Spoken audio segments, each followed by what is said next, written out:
आज आपको बताऊंगा एक रियल स्टोरी। ओम प्रकाश का मेडिकल स्टोर अपने स्थान के कारण काफ़ी पुराना और अच्छी स्थिति में था, लेकिन जैसे कि कहा जाता है कि धन एक व्यक्ति के दिमाग को भ्रष्ट कर देता है, और यही बात सच निकली और ओम प्रकाश जी के साथ भी घटित हुई।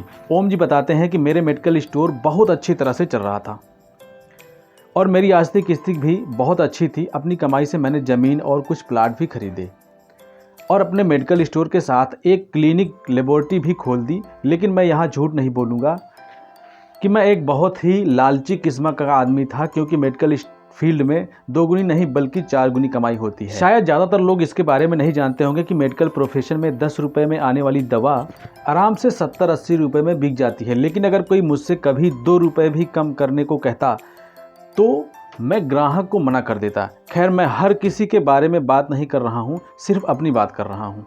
वर्ष 2008 में गर्मी के दिनों में एक बूढ़ा व्यक्ति मेरे स्टोर में आया। उसने मुझे डॉक्टर की पर्ची दी, मैंने दवा पढ़ी और उसे निकाल दिया और उस दवा का बिल 560 रुपये बन गया। लेकिन बूढ़ा सोच रहा था, उसने अपनी सारी जेब खाली कर दी थी, लेकिन उसके पास कुल 180 रुपये थे। मैं उस समय बहुत गुस्से में था, क्योंकि मुझे काफ़ी समय लगाकर उस व्यक्ति की दवा निकालनी पड़ी थी और ऊपर से उसके पास पर्याप्त पैसे भी नहीं थे। बूढ़ा दवा लेने से मना भी नहीं कर पा रहा था, शायद उसे दवा की सख्त ज़रूरत थी। फिर उस बूढ़े व्यक्ति ने कहा कि मेरी मदद करो, मेरे पास कम पैसे हैं और मेरी पत्नी बीमार है, हमारे बच्चे भी हमें पूछते नहीं हैं।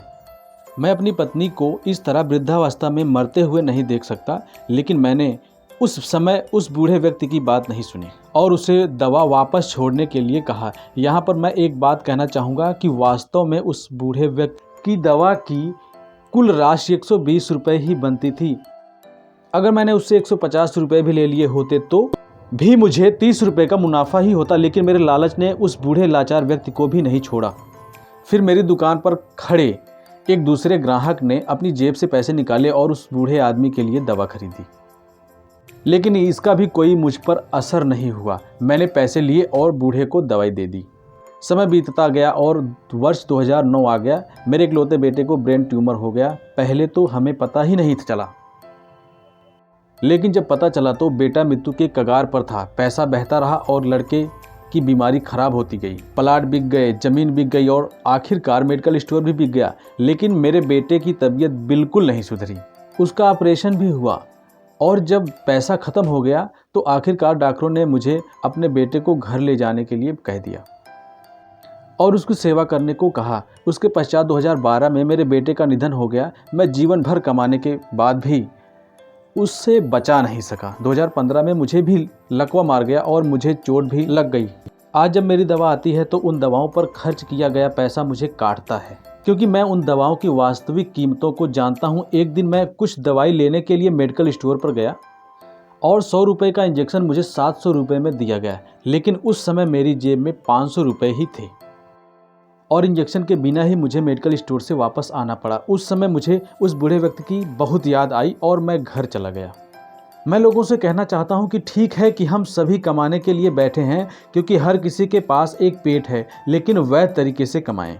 गरीब लाचार को लूट कर कमाई करना अच्छी बात नहीं, क्योंकि नरक और स्वर्ग केवल इस धरती पर ही है, कहीं और नहीं। और आज मैं नरक भुगत रहा हूँ। पैसा हमेशा मदद नहीं करता, हमेशा ईश्वर के भय से चलो, उसका नियम अटल है। क्योंकि कई बार एक छोटा सा लालच भी हमें बहुत बड़े दुख में ढकेल सकता है। तो दोस्तों, इस कहानी को सुनकर आप क्या महसूस करते हैं, हमें कमेंट बॉक्स में लिखकर ज़रूर बताएं। इस वीडियो को ज़्यादा से ज़्यादा शेयर करें और लाइक करें, क्योंकि बहुत सारे ऐसे लोग आज भी पड़े हुए हैं जो पैसे कमाने के चक्कर में दिन रात पड़े रहते हैं और कितने गरीब लाचार व्यक्ति दवा के बिना ही मर जाते हैं। इस वीडियो को ध्यान से देखने के लिए आप सबका बहुत बहुत धन्यवाद।